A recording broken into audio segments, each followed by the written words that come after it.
reskilling at a national level, not as a one-time intervention, but as a continuous imperative, because the half-life of skills is shortening as AI diffuses across sectors. The World Economic Forum reports that employers expect technological change, particularly in AI and information processing, to transform the vast majority of firms by 2030. New jobs will emerge, but only for people skilled for them. Dignity must guide this transition. So while productivity gives a welcome, dispossession is not. Policymakers must accompany innovation with robust social protection and active labor market policies so that transitions are manageable rather than harsh. And equity must be built into this system by design. Women, clerical staff, entry-level workers face distinct vulnerabilities. If we fail to close the digital and opportunity gaps, AI will entrench inequity rather than erase it. What then is the role of literature? Ladies and gentlemen, when algorithms predict our choices, literature safeguards our freedom to choose. When attention splinters into scrollable debris, books restore depth. When outrage is rewarded, stories restore our capacity for empathy. Writers are not mere spectators to history. They are engineers of imagination. They shape the narratives within which policies ultimately take root or fade. And when the public square becomes polarized, the writer's pen or the teacher's chalk serve as instruments of civilizational upkeep, preserving a shared language in which disagreement does not demand dehumanization.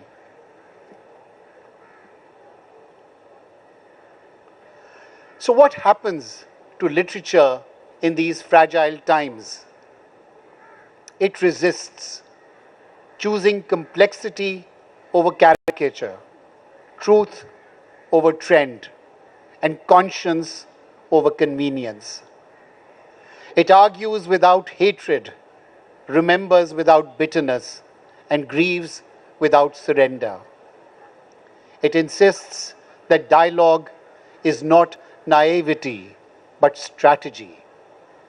From Davos to Karachi, from cabinet rooms to classrooms. So what is the role of education and the way ahead?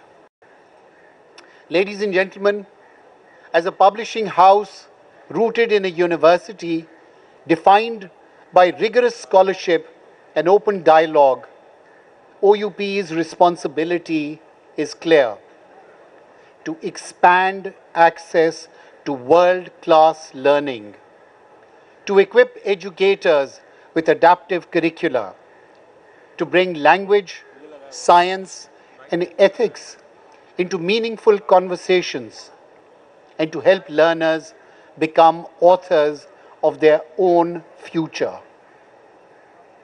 Our task is not only to publish knowledge, but deliver it where it is least accessible. Not only to curate content, but to cultivate critical thinking. This means doubling down on teacher development that transforms classrooms into studios of curiosity and reason. Foundational literacies like digital, media, financial literacy. So AI actually augments rather than amputates your students. It focuses on cultural cohesion, diversity, and inclusion, not as slogans, but as editorial commitments, author pipelines, translations, and community partnerships that ensure every child sees themselves in the curriculum and also learns to see others with respect. Ladies and gentlemen, Oxford University Press has designed the Oxford Education Programme for Public Schools of Sindh, focusing on effective delivery and ensuring learning outcomes are at the desired level. The heart of this program is the Teacher Empowerment Program. This equips teachers with digital training modules with offline functionality, a game changer for remote schools, particularly in the far-flung areas of Sindh. Bilingual lesson plans and classroom support tools aligned with the Sindh curriculum. Assessments and adaptive strategies to improve student learning outcomes.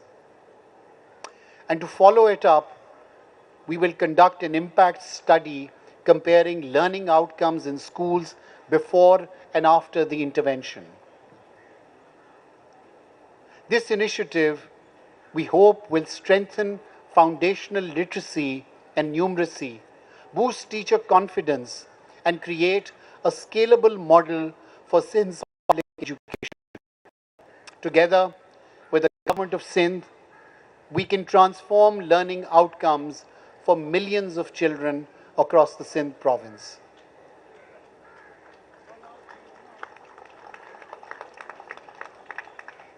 Friends, over the next 2.5 days, may our panels remain unscripted, our disagreements disciplined, and our curiosity unashamed. Let us commit ourselves to what this festival affirms, that the only sustainable form of power is the power to persuade through evidence, empathy, and example.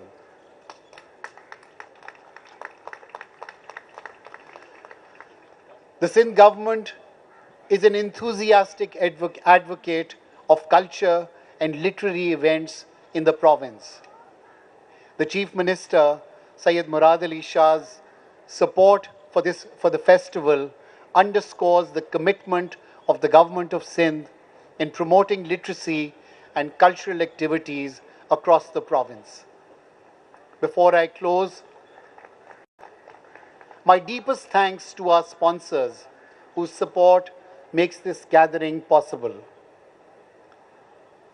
To our advisory board whose wisdom shapes its spirits. And to each of you for bringing your minds, your books, and your best questions. Welcome. May we leave with fewer uncertainties, larger sympathies, and better language for the work ahead. Thank you all.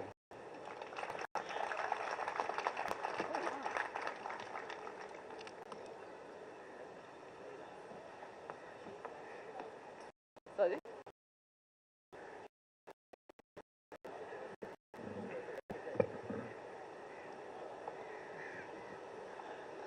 Thank you, Arshad, for so clearly setting out the theme of this KLF.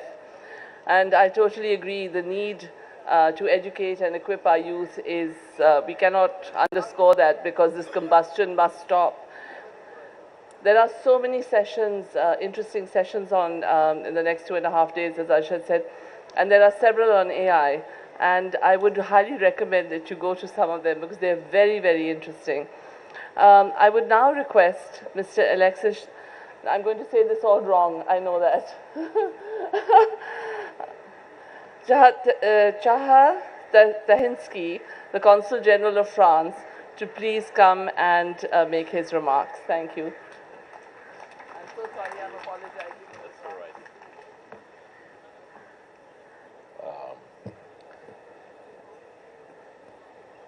That's all right. You may just call me Mr. Shah, because first because that's my name, and after 3.5 years now in Karachi, you could say I've gone local, and I take pride in it. So, dear Arshad Hussain, distinguished speakers of this opening session, dear Chief Minister Sayyid Murad Ali Shah, dear Senator Sherry Rahman, Excellencies and colleagues, dear guests of this 17th edition of the Karachi Literature Festivals, ladies and gentlemen, Assalamu alaikum. It is a great honor for me to be here today at the opening of this 17th Karachi Literature Festival, a gathering that celebrates knowledge, heritage, and the richness of human culture. This year's theme, Literature in a Fragile World, reminds us of the rapidly evolving international environment. As a diplomat, I'm here the Consul General of France, as you all know, so as a diplomat I must say that over recent years and months, the world has been changing at an amazing and sometimes frightening pace.